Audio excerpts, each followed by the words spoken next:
Balik, balik. Wah, lah. Kronologi bocah bonceng 3 naik sepeda listrik tertabrak pemotor di Semarang, polisi angkat suara. Video 3 bocah alami kecelakaan saat mengendarai sepeda listrik viral di media sosial. Video tersebut diupload beberapa akun Instagram di antaranya @kejadian seputar Semarang yang mi-upload, Kamis tanggal 28 Desember tahun 2023. Dalam video tersebut tampak 3 bocah mengendarai sepeda listrik berbonceng 3.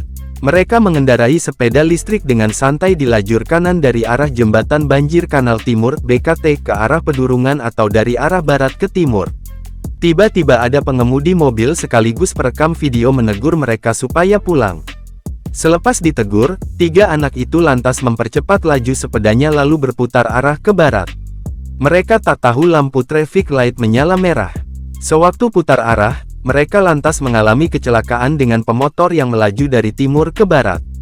Belum jelas peristiwa itu kapan terjadi, hanya saja kejadian kecelakaan di Jalan Majapahit, Pandean Lamper, Gayam Sari, Kota Semarang.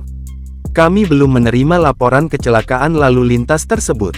Kami juga tahu dari media sosial hari ini, beber Kasatlantas Polrestabes Semarang AKBP Yunaldi saat dihubungi, Kamis tanggal 28 Desember tahun 2023. Kendati begitu, kata Yunaldi, kejadian itu dapat menjadi pembelajaran untuk semua orang tua supaya mengawasi anaknya.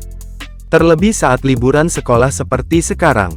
Peran orang tua sangat penting, jangan sampai memperbolehkan anak-anak menggunakan sepeda listrik di jalan raya, paparnya. Ia menyebut, penggunaan mainan sepeda listrik di jalan raya sangat berbahaya terutama saat dikendarai oleh anak-anak. Sebab, semua kendaraan di jalan raya harus melewati layak uji tipe dan sebagainya. Sedangkan sepeda listrik sangat membahayakan bila digunakan anak usia dini di bawah 17 tahun yang belum memahami aturan di jalan raya. Kalau soal penilangan sepeda listrik di jalan raya, kami perlu diskusi lintas instansi yang jelas semua kendaraan di jalanan umum harus melewati layak uji tipe, ungkapnya.